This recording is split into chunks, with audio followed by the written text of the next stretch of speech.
இன்றைக்கி சண்டே, உங்கள் வீட்டில் என்ன ஸ்பெஷல்? நம்ம வீட்டில் தம்பி செஞ்ச இந்த பன்னீர் பாப்கார்ன், கிறிஸ்பியாக ஃப்ளேவர்ஃபுல்லான ஒரு பன்னீர் பாப்கார்ன் ட்ரை பண்ணுறீங்களா உங்கள் வீட்டில்?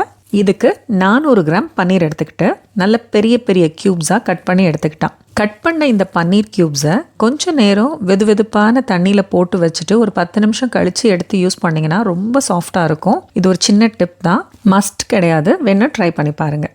இப்போ இந்த கட் பண்ண க்யூப்ஸோட 1 டேபிள் ஸ்பூன் ரெட் சில்லி பவுடரும், அதாவது மிளகாத்தூள், 1/4 டீஸ்பூன் கரம் மசாலா சேர்த்துட்டு அது கூட கொஞ்சம் 1/4 டீஸ்பூன் சீரகத்தூள் அதையும் சேர்த்துக்கிட்டான்.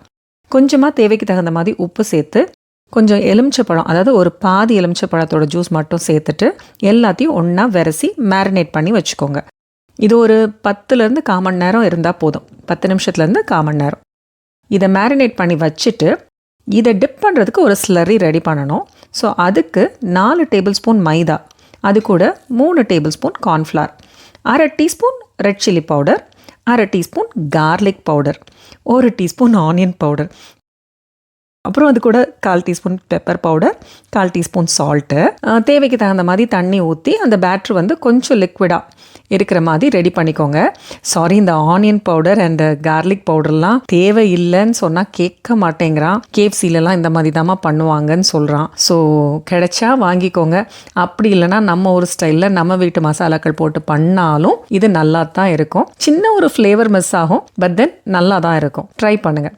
இப்படி ரெடி பண்ண இந்த ஸ்லரியில் இந்த பன்னீர் க்யூப்ஸை டிப் பண்ணிவிட்டு அதுக்கப்புறம் அதை அப்படியே பிரெட் க்ரம்ஸில் நல்லா கோட் பண்ணிவிட்டு நல்ல சூடாக இருக்கிற எண்ணெயில் பொரித்து எடுத்துருங்க. எண்ணெயில் பொரிக்கும் போது கொஞ்சம் பார்த்து கவனமாக பண்ணுங்கள். பிள்ளைங்களுக்கு சொல்கிறேன், பெரியவங்களாக இருந்தால் பிரச்சனையே இல்லை, நீங்கள் அவங்களுக்கு பண்ணி கொடுத்துருங்க. இந்த தடவை தம்பி கொஞ்சம் நீட்டாகவே பண்ணிட்டான். நல்ல கிறிஸ்பியாக கோல்டனாக வர்ற மாதிரி பொரித்து எடுத்துக்கோங்க. அந்த கிறிஸ்பினஸ் நம்ம எடுக்கும் போதே தெரியும் நமக்கு. ஸோ அந்த அளவுக்கு இருக்கும்போது பொரித்து எடுத்துக்கோங்க.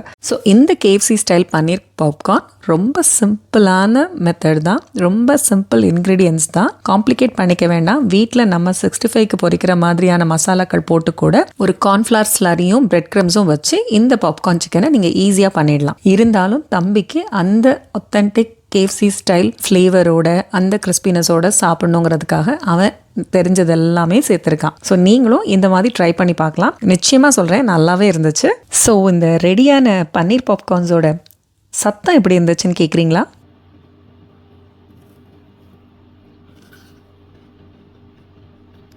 கண்ணால் பார்க்குறக்கும் காதால் கேட்குறக்குமே இவ்வளோ நல்லா இருக்குன்னா சாப்பிட்றதுக்கு நல்லா இருக்குன்னு சொல்லவா வேணும்? நீ சொல்லவே வேண்டாம் தம்பி, எங்களுக்கே தெரியுது.